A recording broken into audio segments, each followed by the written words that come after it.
గరుడ పురాణంలో భైరవ ఉపాసన గురించి చెప్పబడిందంట. అయితే భైరవుడు ఉపాసన ఎలాగాని తెలుసుకునే ముందు ఏమంటున్నారంటే, ఆయన అసలు ఏ ఏ రూపాలు ధరించున్నారు, లేకపోతే ఆయన ఎక్కడెక్కడ ఆలయాలు ఉన్నాయి అని అవన్నీ ఆయన గురించి ముందు మనం తెలుసుకోవాలంటున్నారు అనమాట. యాక్చువల్గా ఆయనకి అసత్యం ఆడటం అంటే చాలా కోపం అంట. ఒక చిన్న అబద్ధం ఆడినా సరే భైరవుడికి నచ్చదనమాట. ఆయనకి చాలా కోపం వస్తుందంట. అయితే ఎవరైతే ఎంత దుర్మార్గుడైనా అయినప్పటికీ కూడా, స్వామి నేను తప్పు చేశాను, నన్ను క్షమించు అని కనుక మనం హృదయపూర్వకంగా అడిగితే కనుక ఖచ్చితంగా ఆయన క్షమిస్తారంట. అయితే మహిషాసురుని అమ్మవారు ఎందుకు సంహరించారు? వాడెన్ని పాపాలు చేసినా క్షమించేది, కానీ సృష్టి మొత్తము తలకిందులు చేసి ఏకంగా అమ్మవారిని నువ్వు నా భార్యవి కావాలని అతను అడిగాడంట. వాడు అంత పాపాత్ముడు అయ్యాడు కాబట్టి అమ్మవారు అతన్ని చంపారట. అదే ఒకవేళ అమ్మని చూసి, అమ్మ నేను ఏదో తెలుసో తెలియక చాలా పాపాలు చేశాను, దేవతలనది హింసించాను, దేవతశ్రీని చెరబట్టాను, ఇప్పుడు నా పొరపాటుని నేను తెలుసుకున్నాను, దయచేసి నన్ను క్షమించు అని గనుక అడిగి ఉంటే ఖచ్చితంగా అమ్మవారు అతన్ని క్షమించి చంపకుండా వదిలేసి ఉండేవారని చెప్తున్నారు. అయితే ఇక్కడ మనం ఇంకోటి గుర్తుపెట్టుకోవాలంటున్నారు. ఏంటంటే పాపం పెరగాలి పండాలి అంటున్నారు. కొంతమంది ఎన్నో పాపాలు చేస్తూ ఉంటారు. మనకి చూసి ఏంటి వీళ్ళు ఎన్ని తప్పులు చేస్తున్నా బాగానే బతికేస్తున్నారు అంటూ ఉంటాం కదా. బాగానే బతుకుతున్నారు అంటే వాళ్ళ పాపాలు ఒక స్థాయి వరకు అలా పెరిగి పెరిగి పెరిగి అక్కడ పాపం పండిపోతుందంట. ఎప్పుడైతే వాళ్ళకి ఆ స్థాయి దాటిపోయారో అప్పుడు ఏమవుతుంది, ఆ పాపమే వాళ్ళని నశింపచేస్తుందంట. స్వల్పస్య ధర్మస్య త్రాయతే మహతో భయాత్. ఏం చెప్తున్నారు, ఎవరైనా పాపాలు ఎన్ని చేసుకుంటూ పోయినా, ఏదో ఒక తల్లి ఉందంటే పిల్లోడు తప్పులు చేస్తూ ఉంటే చిన్న చిన్న తప్పుల్ని పట్టించుకున్నట్టు మరి అలా చేయకరా అనేసి ఊరుకుంటారు, తప్పితే పెద్ద పెద్ద శిక్షలు ఏం వేయరు కదా. అలాగా మనుషులు కూడా చిన్న చిన్న పాపాలు చేస్తూ ఉంటే స్వామివారు ఏదో చూసి చూడనట్టు అట్లా ఊరుకుంటూ ఉంటారంట. అదే కాసింత పుణ్యం చేస్తే మాత్రం స్వామివారు దాన్ని చాలా బాగా తీసుకుంటారంట. ఎంత చిన్న పుణ్యం చేసినా సరే దానికి కొండంత మనకి ప్రతిఫలాన్ని ఇస్తూ ఉంటారంట. అందుకని పాపం చేసేవాడు అలా చేసుకుంటూ పోతున్నాడంటే చిన్న చిన్న పాపాలని దేవుడు పోన్లే అని క్షమించుకుంటూ పోతూ ఉంటారనమాట. కానీ ఇంకా ఎంత పాపాలు చేసినా నాకేం అవ్వడం లేదనే దురహంకారం వచ్చేసి అతను ఇంకా చేసుకుంటూ పోతే ఏమవుతుంది అంటున్నారు, ఆ పాపం వాళ్ళని అతను నశించిపోతాడు అంటున్నారు అనమాట. ఎప్పుడైతే ప్రతిదానికి ఒక స్థాయి ఉంటుంది కదా, అంతవరకు స్వామివారైనా ఎంతవరకు క్షమించాలో అంతవరకు క్షమిస్తారు. ఎప్పుడైతే ఆ స్వామివారు క్షమించే ఆ స్థాయిని కూడా దాటిపోతాడు, ఆ తర్వాత ఏమవుతుంది, ఆ పాపము దానికి రావాల్సిన ప్రతిఫలం వస్తుంది. ఆ ప్రతిఫలం వస్తే ఏమవుతుంది, ఆ మనిషి నశించిపోతాడనమాట. అందుకని ఇవి మనని గుర్తుపెట్టుకోవాలంటున్నారు. ఇక్కడ మనకి కర్ణుడిని కూడా చెప్తున్నారు. మరి కర్ణుడు ఉన్నాడంటే అతనిలో చాలా మంచి లక్షణాలు చాలా ఉన్నాయి కదా.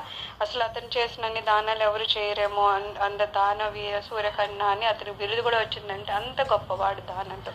మరి అలాంటి వాడు కూడా యుద్ధంలో రక్షించబడలేదు. మరి ఎందుకు అని అడిగితే కనుక ఏమంటున్నారు, దుర్యోధనుడు కూడా పౌండ్రకము అని యాగం చేశాడు. ఆ యాగం చేస్తే మాత్రం వాడి తొడలు విరక్కుండా ఉన్నాయా, ఎందుకని అంటే దుర్యోధను యాగం చేసిన, కర్ణుడు అంతో ఇంతో దానం చేసిన వాడు పాపాత్ములు. ఇంత గొప్పవాళ్ళు కదా, అయినా సరే ఎందుకు వాళ్ళకి చావు తప్పలేదు యుద్ధంలో అంటే ఏమంటున్నారు, వారు ధర్మ విరుద్ధంగా ఉన్నారంట. అందువల్లనే వాడిని యుద్ధ రంగంలో దేవుడు కూడా కాపాడకుండా ఉన్నాడు అంటున్నారు. సూర్యుడు కన్నదండ్రి అయినప్పటికి కూడా కర్ణుడిని కాపాడా అని అడుగుతున్నారు. అలాగే దుర్యోధనుడు వాడు చేసిన ఇందాక చెప్పినట్టు యాగాలు పూజలు అవన్నీ చాలా చేశాడంట. మరి అవన్నీ కాపాడాయంటే కాపాడలేదు అంటున్నారు. ఎందుకు కాపాడలేదు, ఎందుకంటే వాళ్ళు ధర్మాన్ని వాళ్ళు ఆచరించలేదు. ఎవరైతే ధర్మాన్ని ఆచరిస్తారో అప్పుడే వాళ్ళు చేసిన పూజలు యాగాలు ఫలిస్తాయంట. కానీ తప్పు పనులు చేసుకుంటూ పోతూ పూజలు పునస్కారాలు చేస్తున్నాం కదా, దానివల్ల ఆ పాపానికి వచ్చే ప్రతిఫలం నాకు రాదేమో అనుకుంటే అది మూర్ఖత్వం అంటున్నారు అన్నమాట. అలా ఏముంటుందంటే ఎవరైతే ధర్మాచరణ చేస్తారో వాళ్ళు మాత్రమే పూజలు యాగాలు చేస్తే దాని ఫలితాన్ని పొందే అర్హత వాళ్ళకి వస్తుందంట. అయ్యే వాళ్ళని కాపాడుతాయంట. ఇక్కడ ఏం చెప్తున్నాడు, బ్రహ్మ అంతటి వాడు కూడా ఏదో కాసింత విజయం పొందాలి అనే ఆరాటంలో అసత్యం చెప్తారు కదా. అప్పుడు చెప్పినప్పుడు ఇంకా ఈశ్వరుడికి చాలా కోపం వస్తుందంట. ఆయన ఏమంటారు, ఏదో పోటీలో విజయం సాధించాలని చెప్పి నువ్వు అసత్యం ఆడతావా, తప్పుడు సాక్ష్యాలు తీసుకొస్తావా అని చెప్పేసి నీకు తగిన శిక్ష ఇదే అని చెప్పేసి ఆయన ఒక వికటాటహాసం చేసేసరికి ఆయన శరీరం నుంచి కాలభైరవుడు అంగవస్త్రం ఒకటి ధరించి భూమి ఆకాశాలు నిండుతున్న మహాశరీరంతో ఎర్రని తల వెంట్రుకలతో భీకరాకారుడై కోరలతో పుట్టుకుని వచ్చాడంట. శివుడి శరీరం పుట్టిన ఆ శివుడికి మరొక రూపం భీ అంటే బయట పెట్టడం, రవము అంటే శబ్దము. ఆయన బయట పెట్టే శబ్దం చేస్తాడట. ఒక్క హుంకారం చేశాడంటే లోకాలన్నీ వణికిపోతాయంట. లోకాన్ని భయపెట్టే శబ్దం చేశారంట కనుక ఆయన ఏమంటున్నారు, భైరవుడు అంటారట. ఆ భైరవుడు పుట్టగానే తండ్రి ఏమిటి ఆజ్ఞ అని చెప్పేసి శివుడిని అడిగారంట. వెంటనే ఆయన, నువ్వు నా శరీరం నుంచి పుట్టావో, నా రూపం నీకు నాకు తేడా లేదు కాబట్టి నీకు ఏ దోషము అంటదు. ఈ బ్రహ్మ అసత్యమాడాడు కాబట్టి అతని తల్లిని నరికేసేయనన్నారట. అలా అనగానే కాలభైరవుడు బ్రహ్మగారి 5వ తల్లిని నరికేశాడంట. అయితే బ్రహ్మగారికి ఒకప్పుడు తూర్పు కేసు ఒక ముఖము, దక్షిణానికి ఒకటి, ఉత్తరానికి ఒకటి, పడమర కేసు ఒక ముఖము, ఇలాగ 4 ముఖాలు 4 వైపులు ఉండి ఒక ముఖమేమో పైకి అంటే ఊర్ధముఖాన్ని ఉండేదట. అయితే ఆకాశం కేసు తిరిగి ఉన్న ఆ ముఖంతోటే నేను శివలింగం యొక్క శిరస్సు చూశాను అని బ్రహ్మ అసత్యం ఆడాడంట. అందుకే ఏ ముఖంతో అసత్యం చెప్పాడో ఆ ముఖాన్ని కాలభైరవుడు గిల్లి పారేశాడనమాట. అప్పుడు బ్రహ్మగారికి దోషం పోయిందంట. ఆ బ్రహ్మ కపాలము కాలభైరవుడి చేతికి అతుక్కుపోయింది. ఆ పుర్రె అతుక్కుపోయి ఊడి రాలేదంట. కాలభైరవుడికి బ్రహ్మహత్య పాతకం చుట్టుకుంది. అప్పుడు శివుడు నవ్వి, ఎవరు చేసిన దోషం దోషమే అని చెప్పడానికి ఆ కపాలము నీ చేతికి అతుక్కునేలా చేశాను. ఈ కపాలం పుచ్చుకొని ప్రపంచమంతా భిక్షాటనకి వెళ్ళు, ఇంటింటికి తిరిగి భిక్షాం దేహి అని ఆచించు. అప్పుడు నేను ఇంటింటికి తిరిగి భిక్షాం దేహి అని ఆచిస్తాను అన్నాడు భైరవుడు. ఇక్కడ మరొక విషయం కూడా గుర్తుపెట్టుకోవాలి. కాలభైరవుడు సాక్షాత్తు రుద్రరూపుడు అయినా ఎవరు చేసిన తప్పే కనుక బ్రహ్మగారు తప్పు చేసినందుకేమో ఆ తప్పుకి తలగిల్లడం చేయడం అయింది. అలాగే తలగిల్లడం చేయడం వలన బ్రహ్మహత్య పాతకం ఈయనకి చుట్టుకుంది. సో ఎవరు ఏ తప్పు చేసినా దాని ప్రతిఫలం వాళ్ళు అనుభవించాలన్నమాట. ఈ పాపానికి ప్రాయశ్చిత్తం చేసుకోవాలని చెప్పడం వల్ల ఆయన ఏమన్నారు, సరే బ్రహ్మహత్యకి ప్రాయశ్చిత్తం ఏంటి అంటే ఇంటింటికి తిరిగి ముష్టి ఎత్తుకోవడం ప్రాయశ్చిత్తం అన్నారు. సో ఒక గొప్ప వ్యక్తి మరొక వ్యక్తి దగ్గరికి వెళ్ళి ముష్టి అడగడం అనేది సహజంగా తక్కువ కిందే భావిస్తాడు కదా. తాము యాచకులు కాకూడదని మహాత్ములు కోరుకుంటూ ఉంటారు. సరే ఏం చేస్తాం, తప్పనిసరి మహాపాపం ఒకటి చేసావు కనుక నువ్వు ఆ మహాపాపానికి ప్రాయశ్చిత్తంగా ఇంటింటికి వెళ్ళి భిక్షాందేహి అని బ్రహ్మ కపాలంలోనే ఆహారం వేయించుకొని ఆహారాన్ని తిను, ఇంటింటికి వెళ్ళి భిక్షాటన చేస్తే బ్రహ్మహత్య వంటి పాపాలు తొలగిపోతాయని చెప్పారు. ఇంకొక విషయము, నీ చేతికి ఉన్న పుర్రె తన్నంత తాను ఊడిపడితే పాపం పోయినట్లే. అది పోవాలంటే 2 మార్గాలు ఉన్నాయి. అయితే గొప్ప క్షేత్రానికి వెళితే ఆ పాపము తనంతట తానే పోయి చేతిలో ఉన్న పుర్రే కింద పడిపోతుంది.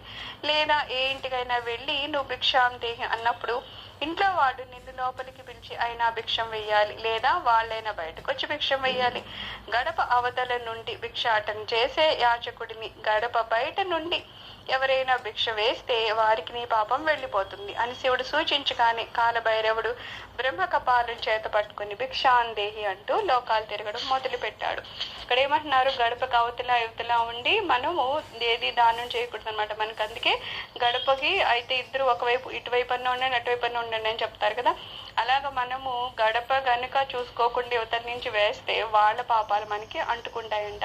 అలాగా ఈయనకు ఉన్న బ్రహ్మపాతం నీకు పోవాలి అంటే ఎవరైనా నీకు దానం చేసేటప్పుడు వాళ్ళు గడప దాటకుండా నీకు వేస్తే కనుక నీ పాపం అంటే బ్రహ్మహత్య పాపం ఉంది కదా, ఆ పాపం పోయి వాళ్ళకి అంటుకుపోతుందిలే. అదన్నా ఒక ఆప్షన్. లేదు పెద్ద నువ్వు క్షేత్రాలకు వెళ్ళినప్పుడు ఏదో ఒక క్షేత్ర మహిమ వలనన్నా నీకు ఈ బ్రహ్మహత్య పాపం అనేది పోతుంది అని చెప్పారనమాట. అప్పుడు ఈయన సరే అని ఆ పుర్రెని పట్టుకొని ఆయన తిరగడం మొదలు పెట్టారట. ఎక్కడికి వెళ్ళినా సరే ఆయన చేతిలో ఉన్న పుర్రి ఊడి కింద పడలేదు. ఇలా తిరుగుతూ ఒకసారి ఆయన వైకుంఠానికి వెళ్ళారట. తీరా వైకుంఠానికి వచ్చేసరికి అక్కడ లక్ష్మీదేవి మహానుభావ కాలభైరవ నీకు భిక్ష వేస్తానుండన్నారట. అమ్మవారికి తెలియదా లేక అయ్యవారికి తెలియదా, వచ్చినాడు సాక్షాత్ శివుడు అని లక్ష్మీదేవికి కూడా తెలుసు కదా. జగదంబ సకల సంపదలకి మూల కారణం ఆదిలక్ష్మి అని కాలభైరవుడికి తెలుసు.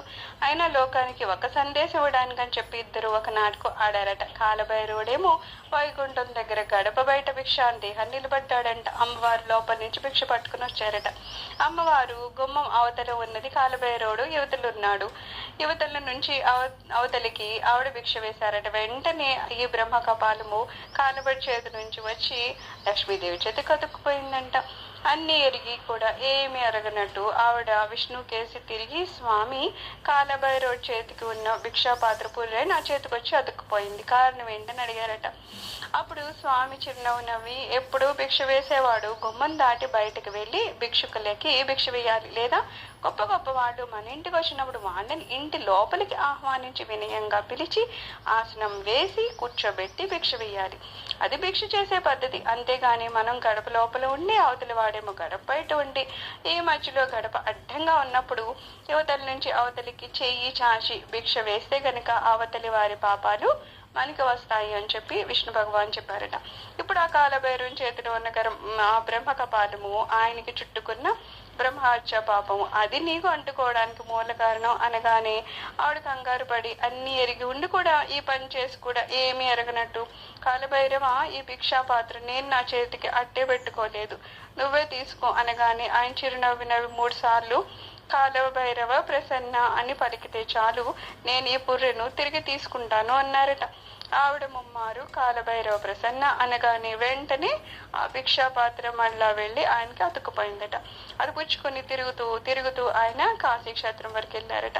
ఆ పుర్రె హాహాకారాలు చేస్తూ నేల మీద పడి దొర్లుకుంటూ బదిరికి వెళ్ళిపోయిందట. బదిరిలో నరనారాయణ గురు ఉంది కదా, ఆ ప్రాంతానికి దొర్లుకుంటూ పోయిందట ఆ పుర్రె. అందుకే దానికి బ్రహ్మ కపాలం అని పేరు పెట్టారట. కాశీ క్షేత్రానికి వచ్చినప్పుడే ఆ పుర్రె క్రింద పడి దొర్లుకుంటూ బదిరిలో పడింది. అప్పుడు కాలభైరవుడు, పరమ పవిత్రమైన ఈ వారణాసి క్షేత్రము, ఈ క్షేత్రంలో ఎటువంటి పాపమైనా నశిస్తుంది, బ్రహ్మహత్యాది మహాపాపాలు అని అడవులను కూడా కాల్చివేసే దావాగ్ని వారణాసి అన్నారట. అడవులు తగలబెట్టడానికి ఒక అగ్ని ఉంటుంది, దానికి దావాగ్ని అనే పేరు కదా. సో దావాగ్ని పుట్టింది అంటే అడవి మొత్తం భస్మం అయిపోతుంది. అలాగే బ్రహ్మహత్య వంటి మహాపాపాలు అనే అడవులను కూడా తగలబెట్టే దావాగ్ని కాశీ అంటున్నారు. అంటే మనం చేసే పాపాలు అనేటటువంటి అడవులనేమో కాశీ అనే దావాగ్ని కాలుస్తుంది. అంటే అంతరార్థము, నీవు కాశీకి వెళ్తే గనక ఎటువంటి మహాపాపం చేసినా సరే ఆ పాపము ఆ క్షణంలోనే నాశనం అయిపోతుంది అర్థం అంటున్నారు. అందుకే జ్ఞానులు తరచుగా కాశీ వెళ్తూ ఉంటారు, కాశీలో నివసిస్తారు. అప్పుడు లోకములన్నీ కాలభైరవ మహానుభావ, నువ్వు సాక్షాత్తు రుద్రస్వరూపుడు, లోకాలన్నింటినీ రక్షించేది నీవు, సృష్టించేది నీవు, ప్రళయకాలంలో లోకాలన్నింటినీ నీలో కలుపుకుంటావు, నీవు ప్రజారక్షణ కోసమే అనేక రూపాలను ధరించి ప్రజలను రక్షిస్తున్నావు అంటూ ప్రార్థించారట. అప్పుడు ఆయన వెంటనే తన శరీరాన్ని 8 కింద విభజించుకున్నారంట. ఈశ్వరునికి అష్టమూర్తి అని అక్కడ పేరు వచ్చిందనమాట. 8 రూపాల్లో ఉంటారట ఆయన. భవ సర్వాది రూపాల్లో ఉంటారట. అలాగే కాలభైరవుడు కూడా మరొక ఈశ్వరుడు కనుక తన శరీరాన్ని 8 రూపాలుగా విభజించారట. ఆ 8 రూపాయలు ఏంటంటున్నారు? అసితాంగ భైరవుడు, రురు భైరవుడు, చండ భైరవుడు, క్రోధ భైరవుడు, ఉన్మత్త భైరవుడు, కపాలి భైరవుడు, భీషణ భైరవుడు, సంహార భైరవుడు. ఈ 8 రూపాలు కాలభైరవుడు ధరించాడు. వీటిని అష్టభైరవులు అంటారు అని చెప్తున్నారు. ఇంకా మిగిలినవి నెక్స్ట్ వీడియోస్లో విందాము.